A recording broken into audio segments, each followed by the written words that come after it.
Hello Flight Simmers and welcome back to Alpha Hotel Flight Simulator Training. In this video we'll take a look at the ancient and honorable art of flying NDB approaches. We'll explain how NDB approaches work, how to fly them, and then we'll demonstrate how to fly one using the G1000 equipped Cessna 172 and talk about how to use other types of avionics systems to fly these approaches. As always, if you enjoy the content, don't forget to like the video, share with your friends, subscribe to the channel, and ring the notification bell to be alerted to new content. Before watching this video, you should be familiar with the basics of instrument flying as well as the basics of flying instrument approaches.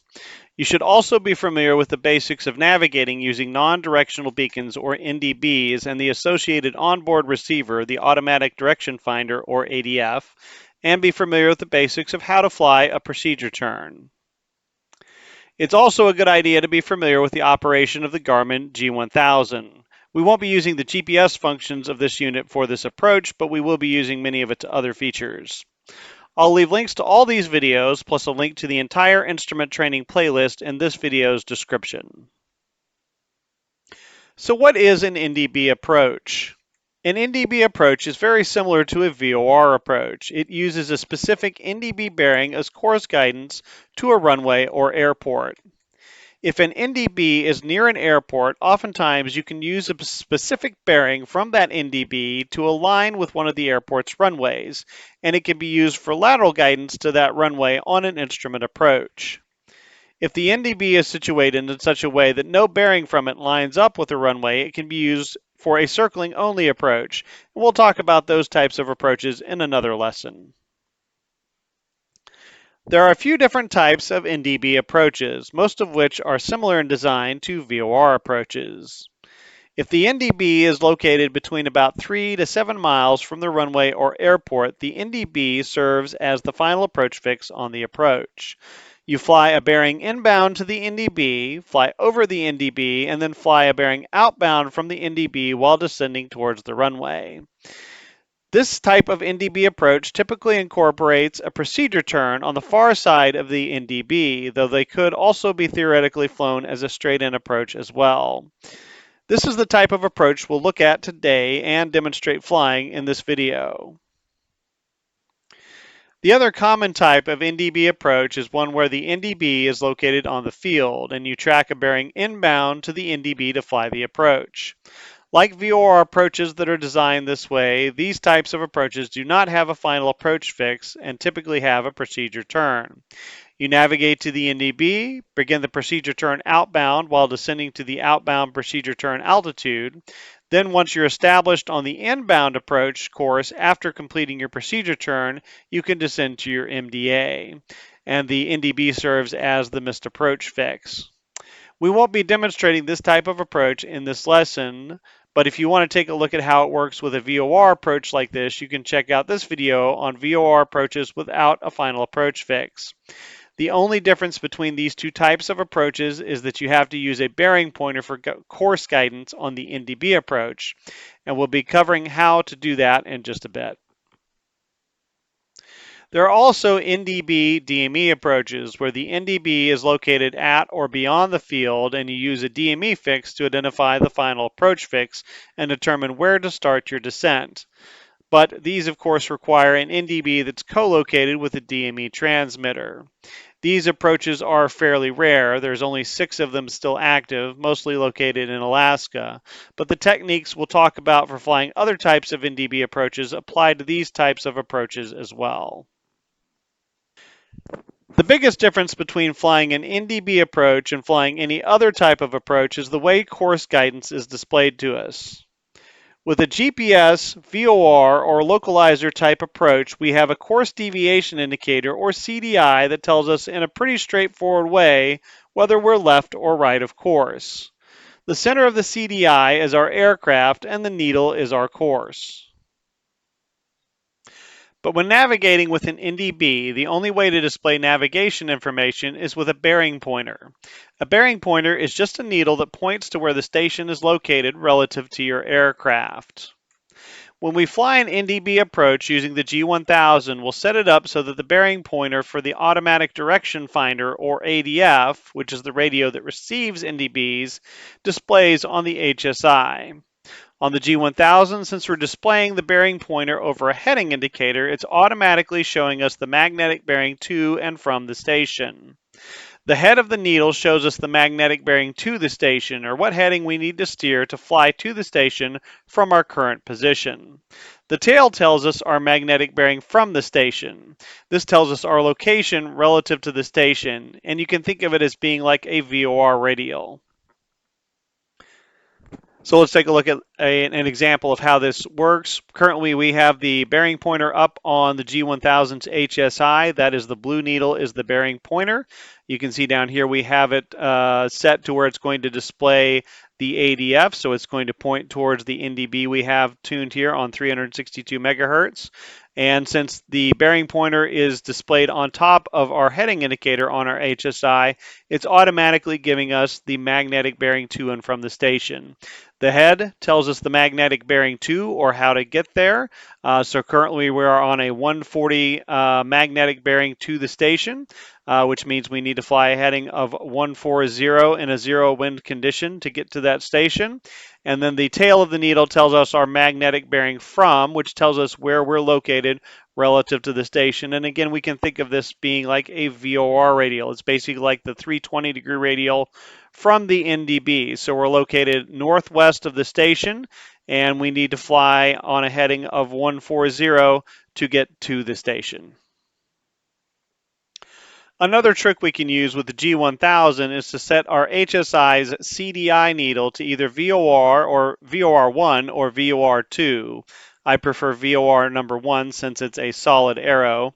Then we'll set a VOR frequency in that nav radio so that we don't receive a VOR or localizer, so that the CDI arrow is present, but the actual course indicator in the middle is not present, so we don't get any erroneous course information to distract us.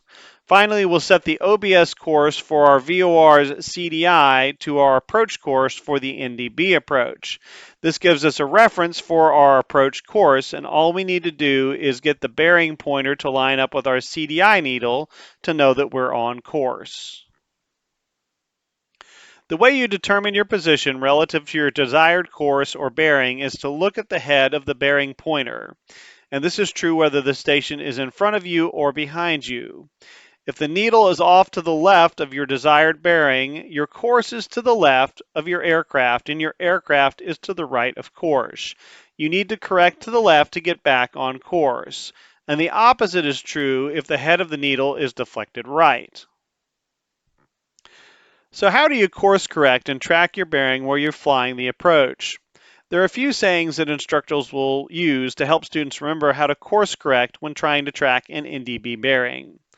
One is push the head and pull the tail, though this has never really worked for me.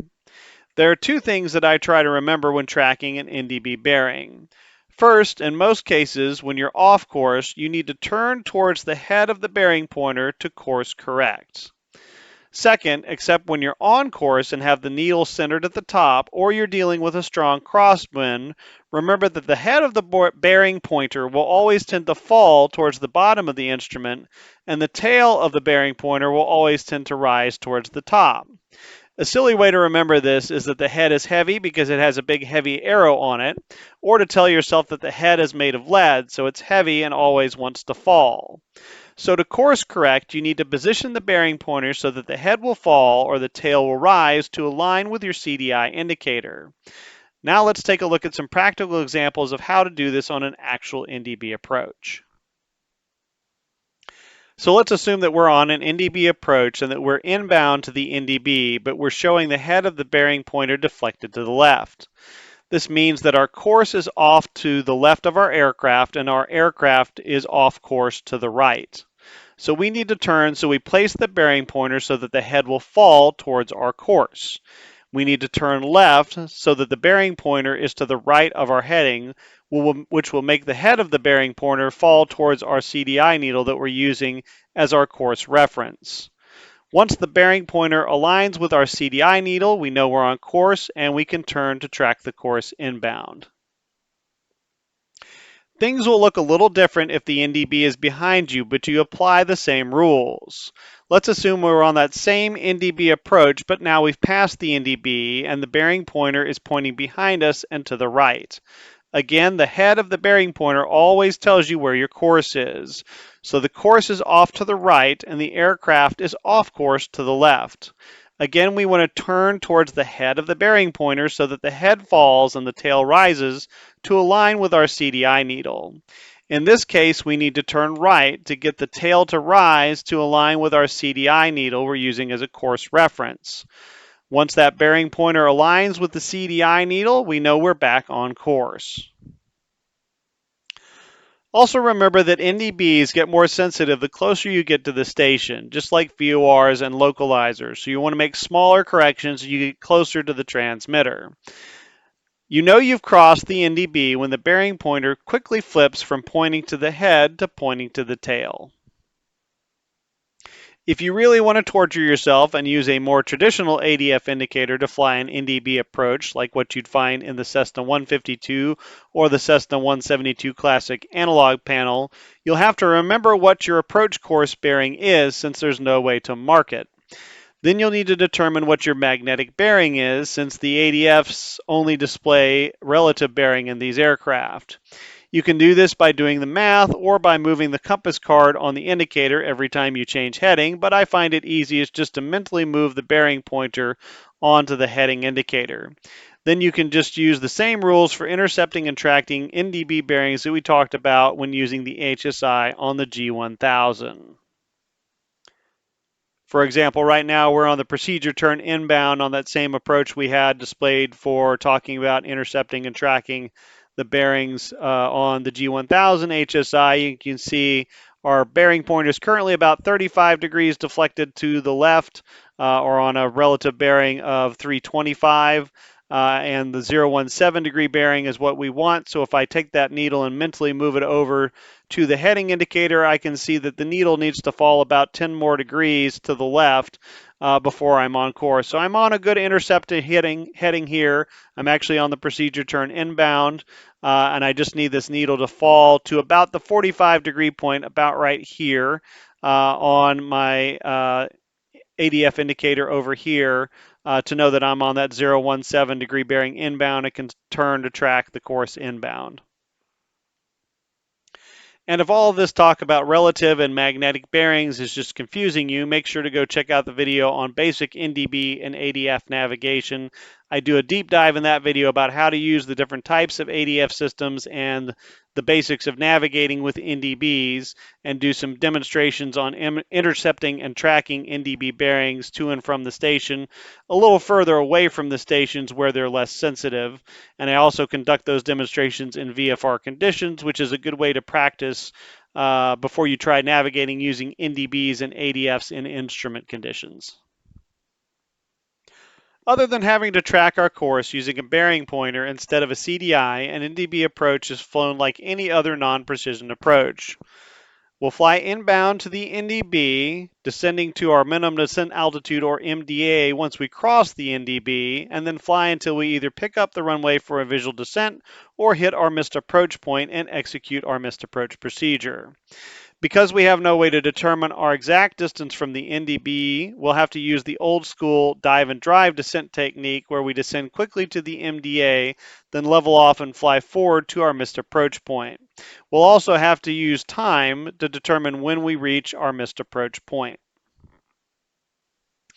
NDB approaches used to be fairly common approaches. Installing an NDB at an airport was not nearly as expensive as installing a VOR or full ILS system, so it was a relatively inexpensive way to get an instrument approach at a smaller airport. Minimums for the approaches do tend to be on the higher side due to the imprecise nature of the approach, with ceiling minimums usually 500 feet or higher, and visibility minimums usually being around 1 mile or so on most approaches. With the advent of GPS approaches, many NDBs have been decommissioned, making the approaches not all that common in the modern world. As of January 2024, there's still 182 of them still in operation in the US, and they can still be found throughout the world as well. It's been said if you can safely and proficiently navigate using an NDB, navigating using any other nav aid will be very easy for you. And Flight Simulator provides an excellent opportunity to try your hand at these ancient types of instrument approaches yourself. So let's demonstrate how to fly an NDB approach by making a quick IFR flight from Crisp County Airport in Cordell, Georgia. The identifier on that field is Kilo Charlie, Kilo Foxtrot, to Fitzgerald Municipal Airport in Fitzgerald, Georgia. Identifier on that field is Kilo Fox Zulu Golf. And we'll plan to fly the NDB to runway 2 at Fitzgerald Airport. After we depart Cordell, and once we're receiving it, we'll proceed direct to the Fitzgerald NDB, which is the initial approach fix for the approach. We'll then fly the procedure turn to get ourselves turned in the right direction and established inbound on the approach course, and then we'll continue in on the rest of the approach from there. Our file route will be Crisp County Airport direct to Fitzgerald NDB, which is an identifier of Sierra Uniform Romeo. Direct to Fitzgerald Airport. We'll file for an altitude of 3,000 feet, which keeps us above the off-route obstructions clearance altitude in this area, as well as above the MSA on the approach, and under the floor of the overlying military operations area, which is at 8,000 feet. The flight is about 38 track miles in length and should take us about 25 minutes to fly in the Cessna 172. We'll plan to depart runway 10 at Crisp County. We've checked the departure procedures out of the airport, and while there are lots of obstacle departure notes, there are no obstacle departure procedures or non-standard takeoff minimums. This means we can use the standard diverse departure procedure of flying runway heading to 400 feet AGL, which is about 790 feet on our altimeter, before we proceed on course. We'll assume that the weather is good enough that we can get back into Cordell on one of the approaches there and that we feel comfortable departing. The current weather report at Fitzgerald Municipal is calm winds, 1 statute mile visibility and mist, overcast ceiling of 700 feet, temperature 24, dew point 24, altimeter 2992, with a forecast for it to remain the same for the next few hours. We'll assume that we have filed an alternate for the flight and that it is a legal alternate. So first, let's take a look at the approach plate. We'll do a broad overview here and look at all the information on the plate just to see all the information we need to fly the approach, and then we'll talk about specific techniques for flying it in the 172. We'll start at the top left like we always do. We see that it says Fitzgerald, Georgia, so we're looking at the right city. And then over here on the right, it says it's the NDB to runway 2 at Fitzgerald Municipal and gives us the identifier of Fox Zulu Golf. So we are looking at the right city, we are looking at the right airport, we are looking at the right approach. Top left, it tells us the primary nav aid for this approach is SUR NDB on a frequency of 362. It has that down here on the plan view, bold box to indicate that it is the primary nav aid for the approach. Tells us it's the name of it is Fitzgerald, 362 is the frequency, SUR is the identifier, and then it spells out the Morse code for that identifier. It tells us the approach course, inbound approach course is 017, and that is reiterated here on the plan view as well. And then it gives us some runway information over here. Tells us that the runway landing length is 5,000 feet. The touchdown zone elevation for runway 2 is 361 feet, and the airport elevation is 365 feet. The T tells us that it has either non-standard takeoff minimums, obstacle departure notes, or a special obstacle departure procedure. None of that is applicable to us as an IFR arrival, but it is something we'd want to check if we're headed back out of here under IFR. And then the A tells us it is it has non-standard minimums for use as an alternate. Since we're flying it as our destination, that's not applicable to us either. It does have some notes. It says circling is not authorized to runways 15 and 33. We're not planning on doing that, so that's not applicable to us. Then it says if the local altimeter setting is not received, you need to use Tifton's altimeter and then increase your MDA and increase your visibilities, but we are going to assume that we're getting the local altimeter setting and that is not a factor, not applicable to us. Over to the right, it tells us the approach lighting type that it has. It has omnidirectional approach lighting system, which is the sequenced flashing strobe lights that you can see from any direction on the field. So those will be guiding us in. And then it tells us that the missed approach procedure is to make a climbing right turn to 2,000 direct to the NDB, and then hold at the NDB. And then if you're not at 2,000 by the time you get to the NDB, which you likely won't be, continue to climb in the hold up to 2,000. You can see that's depicted here on the plan view as well. It has that right arrow turning back around to the NDB. And then we also have a graphical depiction of that right turn to 2,000, go direct to the NDB here on the plan view. It has our frequencies that we'll need and the order that we're going to need them. First, we would pick up the weather on the automated weather observation. So we dial that in to get the weather, including the local altimeter setting. It has Jacksonville Center, which is going to serve as our approach control for this approach. And then it has the Unicom frequency, which Unicoms aren't emulated in Flight Simulator, but it also serves as the common traffic advisory frequency. So we would likely get handed off to that after we get probably close to the NDB on the approach. And that's where we would make our traffic calls until we are down on the ground. Also tells us it has pilot controlled approach lighting and runway lighting, but that is not emulated in Flight Simulator. Looking at the plan view, they do have a little bit of water depicted up here. They do have an MSA depicted that is within 25 nautical miles of Fitzgerald NDB. And it says if we are within that 25 nautical miles, we can go down to 2,500 feet. Again, this is an emergency altitude. We cannot go down to that altitude without clearance from ATC to descend.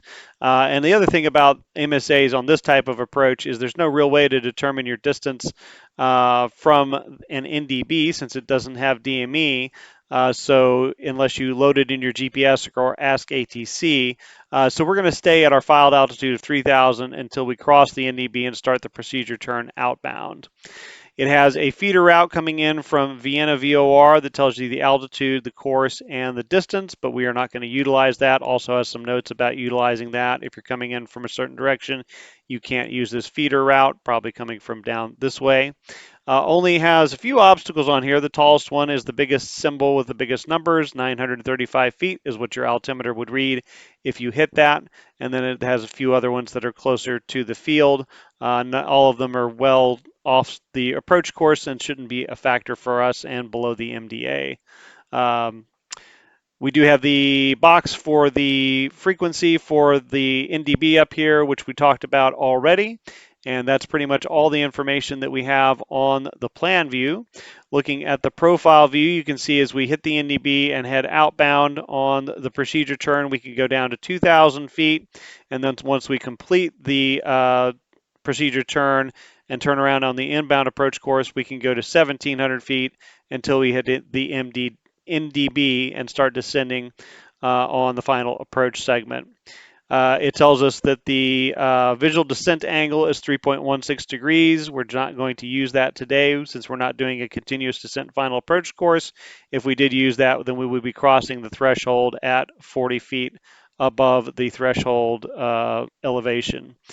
It tells us that the VASI glide path and the visual descent angles are not coincident. They're two different angles. One is 3.0 and one is 3.16. Then we have our distance from the final approach fix to the missed approach point is 3.9 nautical miles, and that will give us our time at certain air speeds. And then our missed approach point is when we reach the runway, which we will have to determine using time. Our MDA for a straight-in approach to runway 2 is going to be 780 feet on our altimeter. We're going to round that up and say 800 feet just to give ourselves a buffer, plus the autopilot can hold that altitude.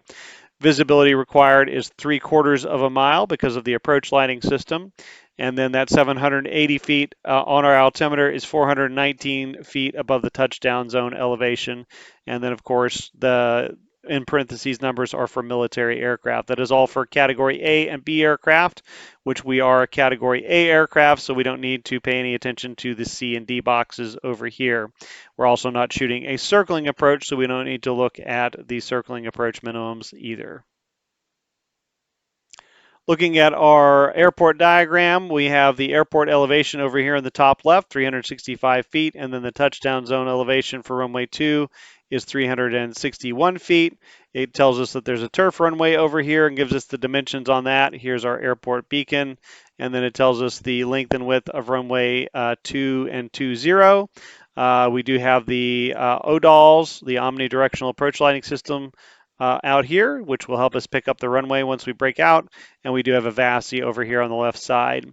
It tells us that the lighting for the runway is medium intensity runway lighting for runways 2 and 20. Pilot controlled in real life, not emulated in flight simulator. And then the runway end identifier lights. There are runway end identifier lights, which is 2 white strobes on either side of the runway on runway 2. And again, those are pilot controlled in the real world. And again, to determine our missed approach point here, since we don't have DME or anything else that marks the end of the runway here, our missed approach point is located at the runway threshold. So what we have to do is time from the time we hit the NDB, and then when we reach a certain time, then we know we've reached the runway threshold and it's time to go around. You can see down at the bottom of the airport diagram here, they tell us it's 3.9 nautical miles from the final approach fix, the NDB, to the missed approach point, which is the runway threshold.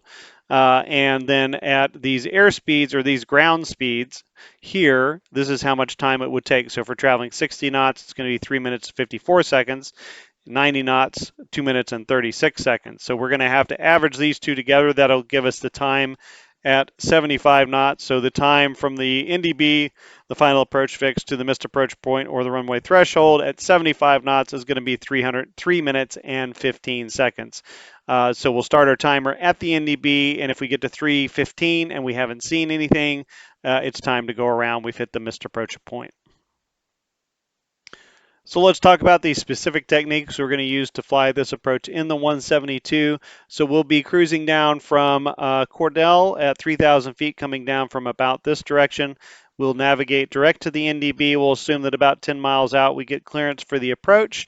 So what we'll do is we'll hit the NDB. Once it flips from the head to the tail, we'll go ahead and turn to a 197 heading, and we'll intercept and track this 197 bearing from the station outbound. We'll track that out for 2 minutes, which will give us a good distance from the NDB to turn around and get set back up for the final approach segment. Once we hit to 2 minutes, we'll make a right turn to this heading of 242. So we'll head out this way like this. We'll do that for 1 minute. Then we'll make a left turn around to this 062 degree heading, and we will intercept the 017 degree radial inbound, or excuse me, the 017 degree bearing inbound back to the NDB. And once we've intercepted that course, as we hit the NDB going outbound, we could descend down to 2,000 feet.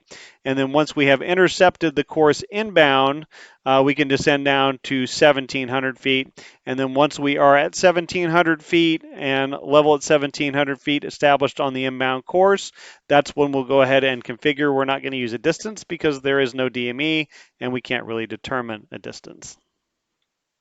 And some of you may be asking, how do we know if we don't have DME, how do we know that we're remaining within 10 nautical miles? All we're doing is time, speed, and distance on that. If we're traveling at 115 knots, if we just go outbound 2 minutes, it's going to keep us within about 5 or 6 miles. And then we'll go out just a little bit further with this procedure turn. But, that's how you at least make an educated guess that you're going to be able to stay within 10 nautical miles. If you just do 2 minutes outbound, you shouldn't exceed 6 nautical miles. If you have a strong wind, blowing from the north, you might go a little bit further than that, but that's how you determine that you're going to stay within that distance. So once we're established on the 017 degree bearing inbound and we are level at 1,700 feet, since we don't know exactly how far we are from the NDB, we'll go ahead and configure at that time. It may be a little further than 3 miles out, but that's okay. So we'll bring the power to 1,800 RPMs. We'll hold our altitude and allow the aircraft to slow. At 110 knots or less, which we should be pretty close to that already, we'll bring the flaps to 10 degrees. At 85 knots, we will bring the flaps to 30 degrees, 1 notch at a time. And then we will lead the application of power about 75 knots, bring the power back into 2,200 to 2,400 RPM, and that should give us level flight at 70 knots at 1,700 feet. Once we're established in level flight at 70 knots at our approach speed, then we'll go ahead and do what we want with the autopilot and the flight director. I will be flying this approach with the autopilot and the flight director on, but if you want to disconnect them at this time, this is a good time to do it if you haven't done so already. and then accomplish your before landing checklist before you start that descent on the final approach segment. So we know we've crossed that final approach fix once we have crossed the NDB, once the bearing pointer flips from the nose to the tail. So the first thing we want to do when that happens is start our time to make sure we know where the missed approach point is. Then we'll initiate an 800 foot per minute for that dive and drive descent. We will reduce power once we start the descent back to 1400 to 1600 RPM so that we maintain 70 knots in the descent, and we will adjust the power to maintain 70 knots. And then we will track the NDB bearing with small changes in heading, turning towards the head and making the head fall and the tail rise so that it lines up with our green empty CDI indicator that we put up there as a course reference. Once we get down to our MDA plus a buffer, again, that'll be 800 feet on our altimeter. Then we'll level off at 800 feet. We will adjust the power once we level to maintain level flight at 70 knots, should be about 2200 to 2400 RPM. We'll descend for a visual landing once we get the required visual cues in sight, or if we will execute the missed approach execute the missed approach when it's appropriate, no later than a time of 3 minutes and 15 seconds. When we hit that time, we know we've reached the missed approach point, so if we don't see anything, it's time to go missed approach. So to set up for this flight, we will start in the world map, and we will work our way from the top left across and then down to the bottom like we usually do. So for the aircraft, we will select the Textron Aviation Cessna 172 Skyhawk G1000. Arista Blue is just a third-party livery that I have installed, so you won't see that, but you don't want the Cessna 172 Skyhawk the classic or analog edition, unless you're planning to fly that, which we're not going to be demonstrating. Liveries, you can do what you want there. Weight and balance, we will set it to 100% fuel, so 2 full tanks, 28 gallons each. We won't do anything with failures, and customization, you can do whatever you'd like to do there. Oh, we also have the 2 170-pound pilot and co-pilot in there as well. So moving over to the next field, the from, we will select our airport. So it's going to be Kilo Charlie Foxtrot Kilo. Whoops, got that wrong. Kilo Foxtrot. There we go. So Chris County Cordell, that's the one that we want. And then you can either start on runway 10 if you'd like to do that, or you can start on the ramp. We'll start on the ramp and do a taxi and get our clearance and all that sort of stuff. If you want to start on the runway, that's fine as well. As far as flight conditions, we don't need an arrival. Flight conditions, we will set a mid-June day just for lighting, and then we'll do the weather in the sim, and then we'll set the time down here at the bottom left hand corner, set it up for about noon, and again, that's basically for lighting conditions, so we have good lighting conditions. All that is set up and ready to go, so we'll go ahead and click on Fly. As far as setting up the weather, we'll go into the weather menu once we've spawned into the sim session. We will leave the top 2 cloud layers alone. We won't put any clouds in there. We want to make sure that the altitude calculation is set to AMSL. And then as far as the bottom layer goes, we will set the coverage to overcast 100%. Density to 0.5, which will give us about a mile of visibility. Scatter, it really doesn't matter what you do with that, but I do have it set to 0. I've got the top set up about 10,500 feet or so, and then the bottoms I have set to negative 200 feet, which is 1,000 feet under our MDA, roughly rounded up. And that should have us breaking out about 100 feet or so above MDA. Looking at the rest of the settings, you don't really want to add any precipitation in because that will reduce the visibility. If you do, just make sure it's a very light amount. Snow depth, it's we've got the temperature set high enough that would be unrealistic, but if you want to do that, that's up to you. I don't have any lightning set. I've got the temperature set at 75 degrees Fahrenheit.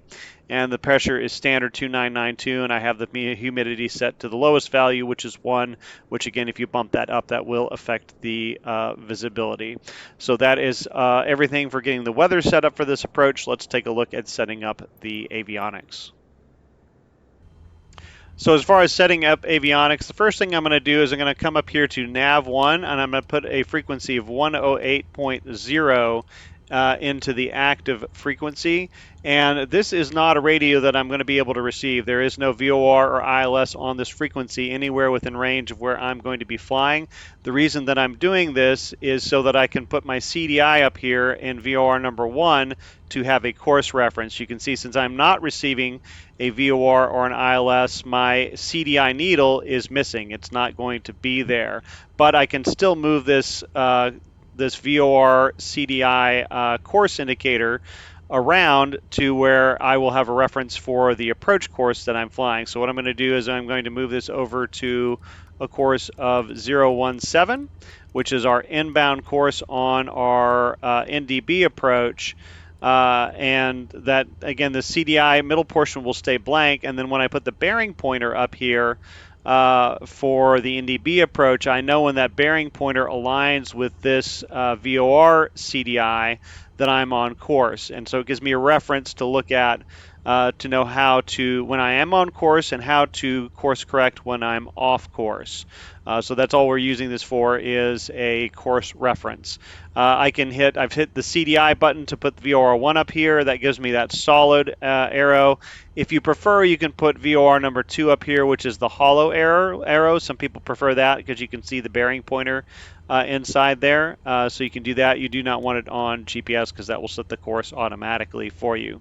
So that's how we set that up. As far as setting the ADF up, we'll hit the ADF DME button here. There's our frequency, standby frequency there. So we want 362 is the frequency. Whoops, go down there. 362. So I use the small knob to adjust the digits, and then I use the big knob to move between digits here. So I'll put 362 in the primary field here.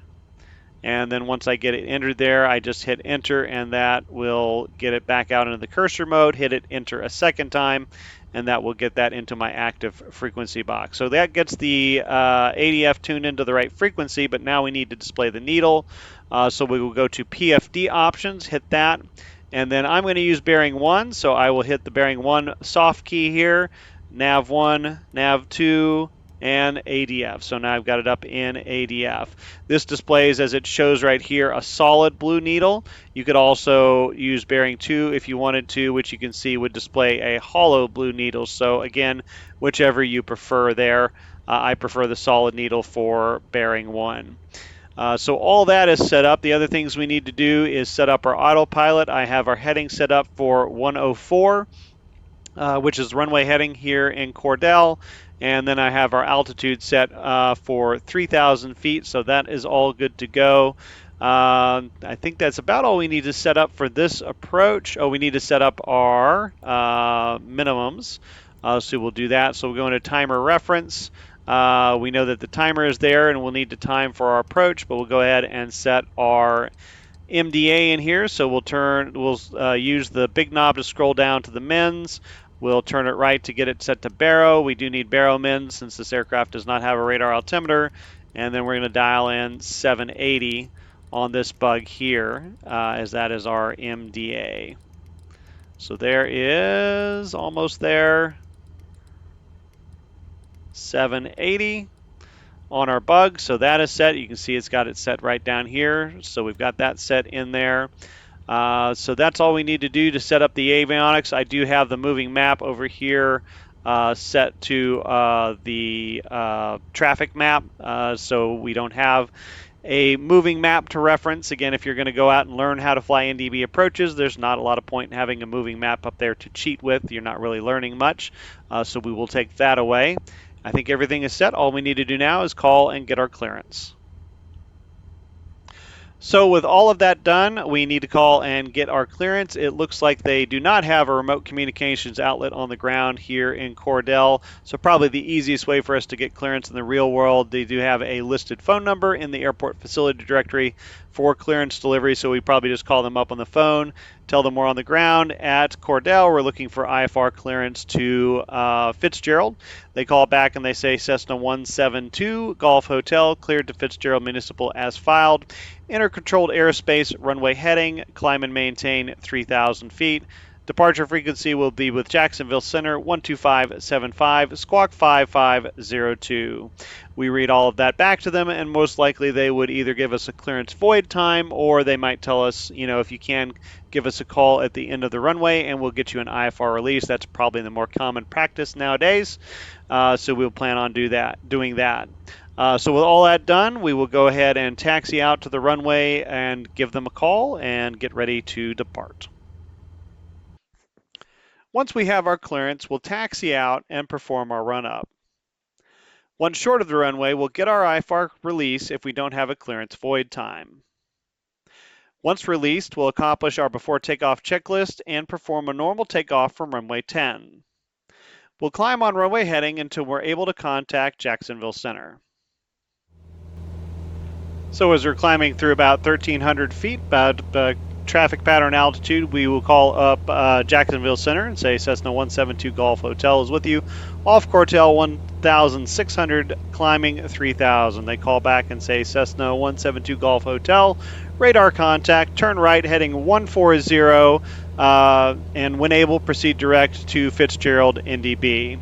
We read that back and we'll go ahead and we are in heading mode, so we'll go ahead and turn it over there to 140, and you can see that we are already receiving Fitzgerald VOR, so we will just try to keep this bearing pointer on the center here, plus or minus any wind correction that we need, and that will tell us or take us down to Fitzgerald VOR where we can start the procedure turn. So now we will just climb up to 3,000, cruise out the aircraft. It's about 30 miles to Fitzgerald NDB, so that should take about 20 minutes or so to get down there, and then we will start our approach. And one other thing I'll mention as we've cruised out here is that since the ADF does not give you any sort of on-off flag to tell you if you're receiving the NDB, to tell you if you're getting a good signal or not. In real life, you do need to turn on the audio for the ADF so that you can hear the NDB's identifier the entire time. That is what tells you that you're getting a good signal, a good reliable signal.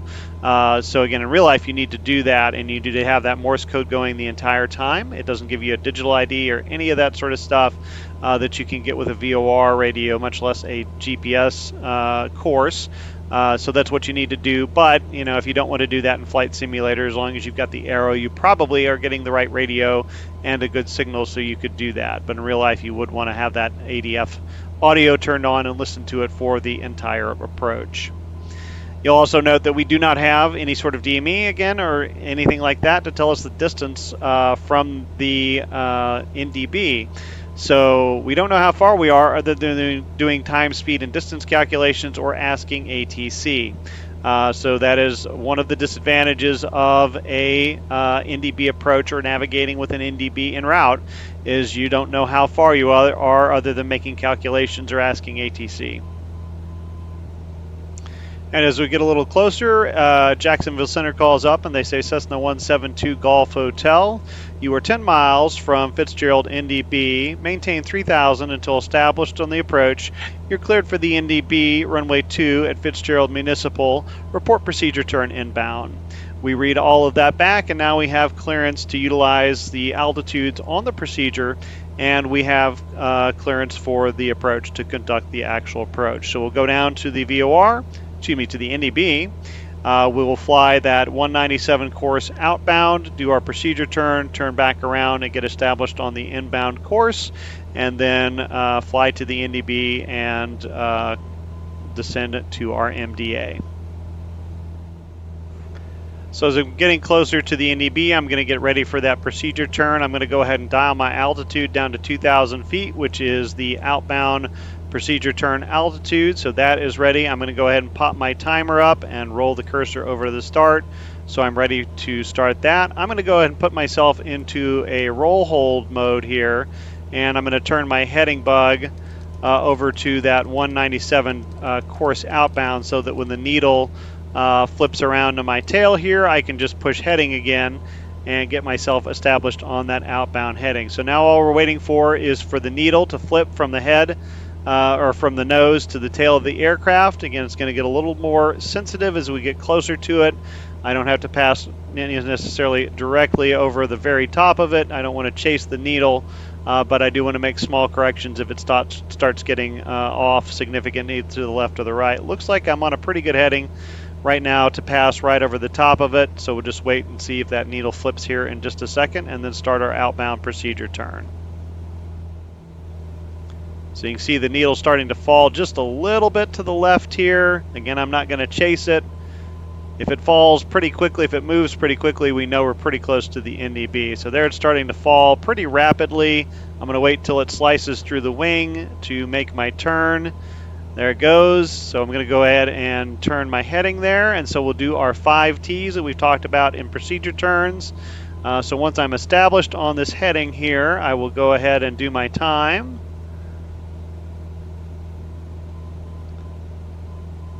So there I will start my time. I'm going to, try that again. Enter to start the time. We're going to time up for 2 minutes.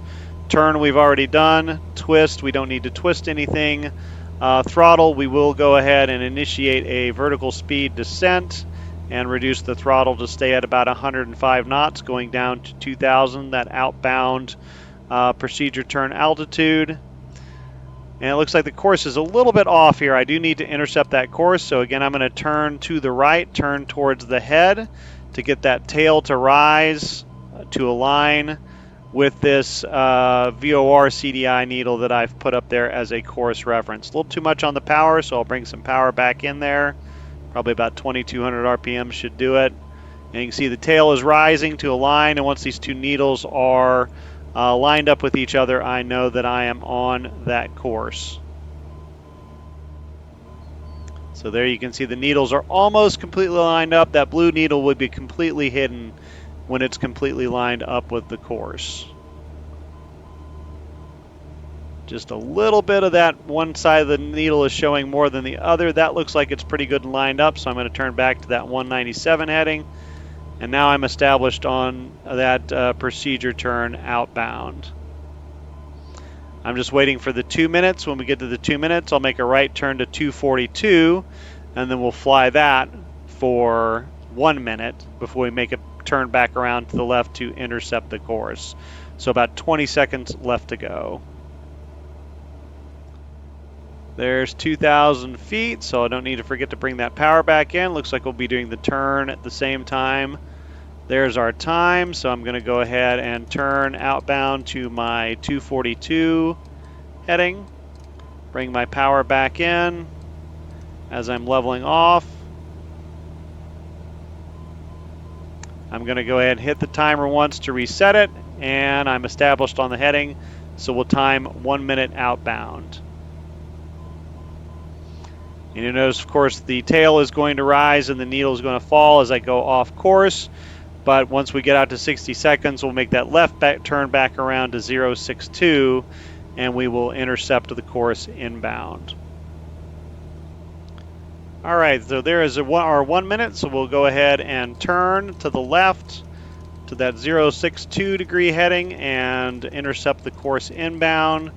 So our 5 T's time, we don't need to do that because we've got an indication of the course with that bearing pointer up there that tells us exactly when we're on course. Turn, we're doing. Twist, we don't need to do anything there. Throttle, we don't need to descend on this leg. And talk. There's some debate as to whether or not this is considered procedure turn inbound or not, so we could call and tell them that this time. I'm going to wait until we're actually on course to tell them we're on course inbound. I'm going to go ahead and set up my altitude selector here for the next leg, which is once I'm established on course inbound, I can go down to 1,700 feet. And now we're just waiting for that head to fall to line up with this needle here. We'll want to lead the turn just a little bit. We can go ahead and reset our timer and get it ready for the final approach leg once we've passed the NDB. And that's everything we need to do for this particular segment. We're just waiting for this needle to fall and line up with our course, and that tells us that we are established on course inbound. So there it's starting to line up. Again, I want to lead the turn just a little bit. I'll put it about a 030. Give it a little bit of a right correction to let it fall the rest of the way. And it looks like it is pretty well lined up there. So I'll go ahead and turn to the 017 degree heading. Again, there's no way we can let the G1000 track this course. Okay, so we're established on the turn inbound, so we will time, don't need to time, turn, we've done that, throttle. We'll go ahead and give a, light descent down to 1,700 feet, 300 or 400 feet per minute should be fine. I'll bring the throttle back to keep the speed there. Looks like the needle's trying to lean a little bit to the right, so I'll turn right to get it to fall to the left. And we time, turn, twist, throttle, and talk. We'll tell them we're established on the inbound course. They call up and they say, Cessna 172 Golf Hotel, you are cleared over to advisory frequency, and they tell us to advise cancellation of IFR either in the air or on the ground. We're not going to see anything really until we're pretty close to the ground, so we'll tell them we'll give them a call on the ground, and we flip over to our advisory frequency and start making our calls.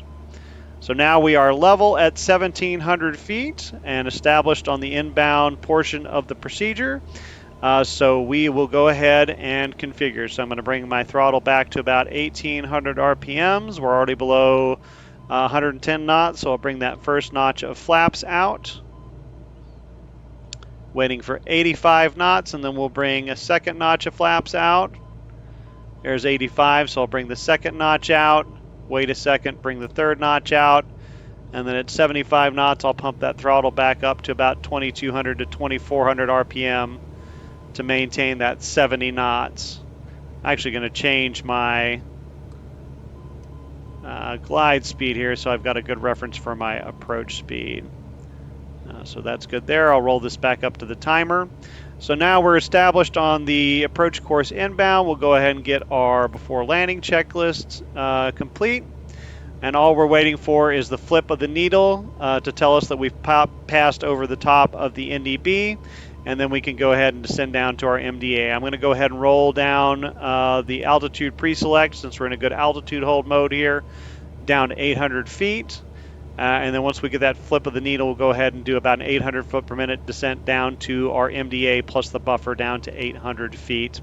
Then we'll take a look up and see if we can see anything.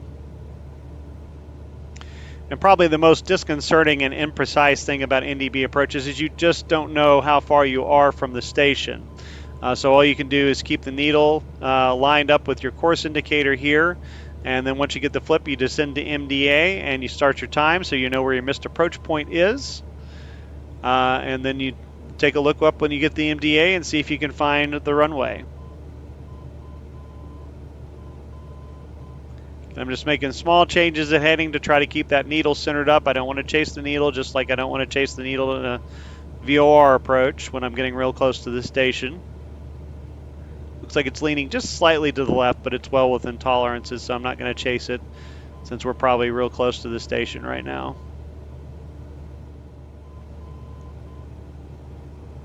All right, so it's starting to move. It's starting to move pretty quickly. Slices right through the tail.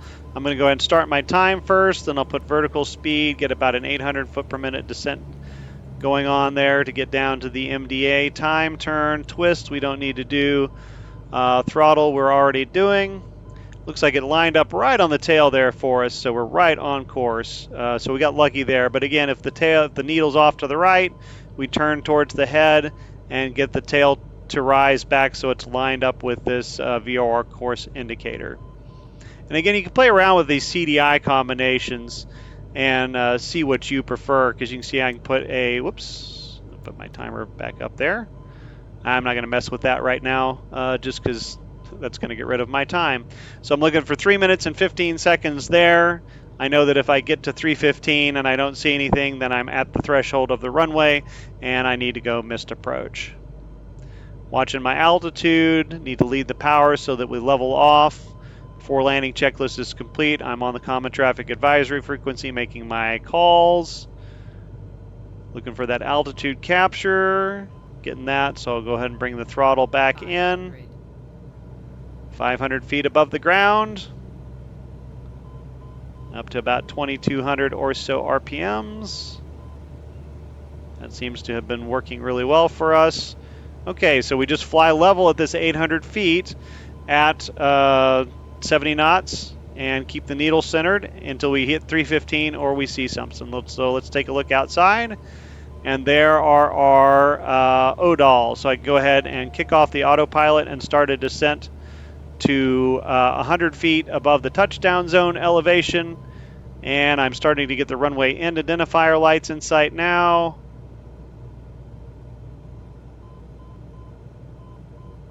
And I have the runway in sight, so I can go ahead and descend to a landing. Looks like I'm a little low on the VASI, so I'll go ahead and correct for that. But we have the airport in sight now. We can transition to a visual. So that is how we conduct an NDB approach with the G1000. So when can you consider yourself proficient at these approaches? You want to look at the Airman Certification Standards, or ACS, for the instrument airplane rating. It is the Area of Operations 6 instrument approaches, Task A, non-precision approaches, and it looks much the same as any other non-precision approach. Prior to final approach, they want you to be able to maintain altitude plus or minus 100 feet, maintain heading plus or minus 10 degrees, maintain airspeed plus or minus 10 knots, and then accurately track radials, courses, and bearings with an NDB bearing. They define that as being within plus or minus 10 degrees of the bearing that you are supposed to track.